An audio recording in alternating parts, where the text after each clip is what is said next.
सीखने का सबसे बेस्ट तरीका क्या हो सकता है? क्या आपने कभी सोचा है?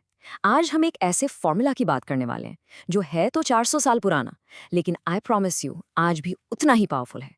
ये फॉर्मूला में दिया है महान फिलोसोफर फ्रांसिस बेकन ने, और बाद में सैमुअल जॉनसन ने इसे और भी खूबसूरती से समझाया। तो चलिए इस टाइमलेस विजडम को डीकोड करते हैं। तो ये रहा वो फॉर्मूला, फ्रांसिस बेकन का ये कमाल का कोड जो अपने आप में सीखने का एक पूरा सिस्टम है। Reading make it a full man, confidence A ready man and writing an exact man. चलिए इसे तोड़कर समझते हैं। पढ़ने से आपका दिमाग ज्ञान से भर जाता है, यू बिकम फुल। लोगों से बात करने से यानी कॉन्फिडेंस से आप उस ज्ञान को इस्तेमाल करने के लिए रेडी हो जाते हैं। और लिखने से आपके विचारों में एक जबरदस्त सटीकता यानी प्रिसिजन आ जाती है, आप एग्जैक्ट हो जाते हैं। ये सिर्फ 3 अलग अलग काम नहीं है दोस्तों, ये एक कंप्लीट माइंड बनाने की एक जबरदस्त रेसिपी है। तो आज हम इस एक्सप्लेनर में क्या क्या देखने वाले हैं। सबसे पहले तो इस फॉर्मूला को समझेंगे, फिर एक एक करके रीडिंग, डिस्कोर्स और राइटिंग के इंपॉर्टेंस को जानेंगे, और आखिर में जो सबसे ज़रूरी है, इन तीनों में बैलेंस क्यों बनाना चाहिए, इस पर बात करेंगे। तो चलिए शुरू करते हैं। सबसे पहला सवाल, आखिर हम पढ़ते क्यों हैं? क्या सिर्फ एग्जाम्स पास करने के लिए? बेकन कहते हैं नहीं, इसके पीछे कुछ बहुत ही गहरे मकसद हैं। बेकन ने पढ़ाई के 3 मेन रीजंस बताए हैं। पहला है डिलाइट, यानी अपनी खुशी के लिए, जब आप अकेले में कोई अच्छी सी किताब पढ़ते हैं और बस एंजॉय करते हैं। दूसरा है ऑर्नामेंट, मतलब अपनी बातचीत को सजाने के लिए, उसे और इम्प्रेसिव बनाने के लिए। और तीसरा, जो शायद सबसे इंपॉर्टेंट है, वो है एबिलिटी, यानी सही फैसले लेने की और अपने काम को बेहतर ढंग से करने की काबिलियत। अब आप खुद से पूछिए, आप जो पढ़ रहे हैं, क्या वो इन तीनों चीजों में आपकी मदद कर रहा है?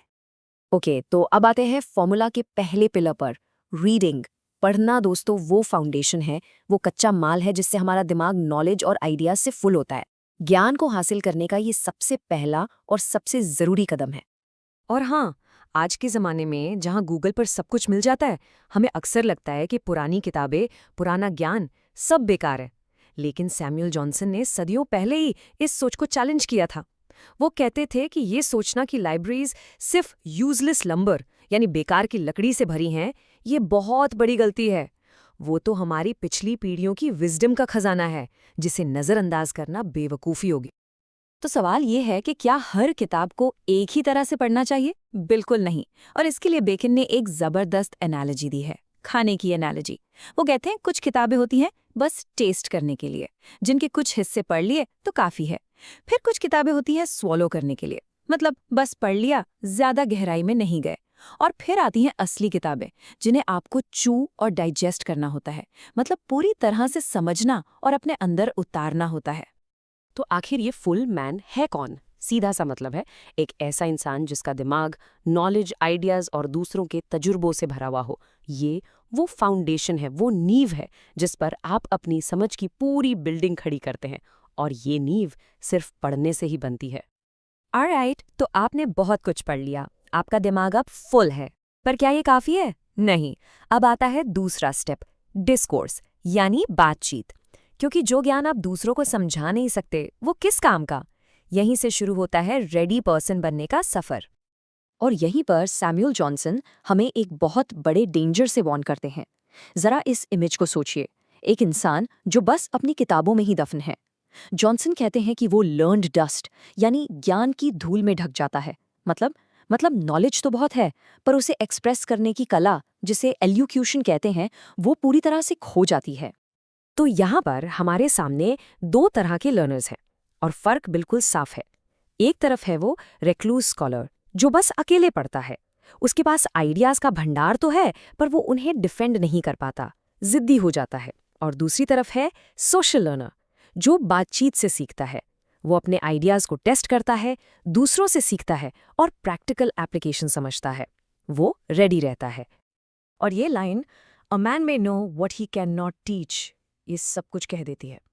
हो सकता है आप बहुत कुछ जानते हो, पर अगर आप उसे किसी को सिखा नहीं सकते, समझा नहीं सकते, तो वो नॉलेज अधूरा है। यही है अकेले पढ़ने का सबसे बड़ा रिस्क। दिमाग में तो सब है, पर जुबान पर आते ही सब गड़बड़ हो जाता है।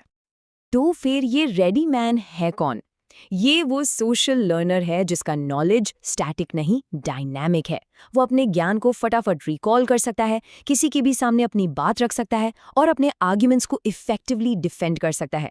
उसका ज्ञान अब सिर्फ किताबी नहीं, बल्कि प्रैक्टिकल और शार्प हो चुका है। Okay, so you are full and you are ready.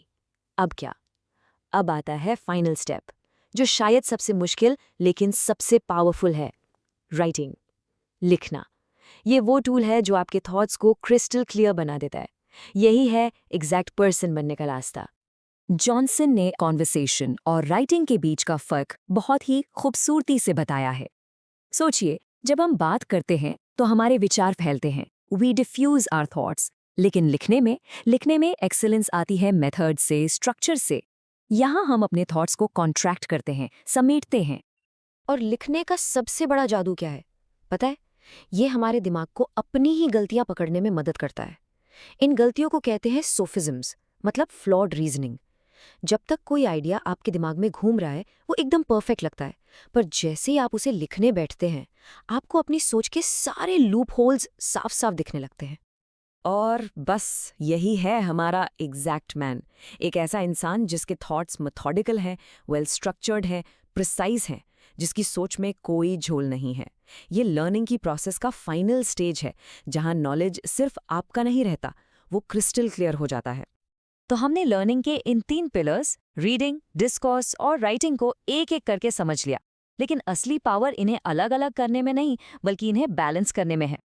और इस पूरी डिस्कशन का निचोड़ सैमुअल जॉनसन की इस एक लाइन में है, to read, write and converse in due proportions is the business of a man of letters.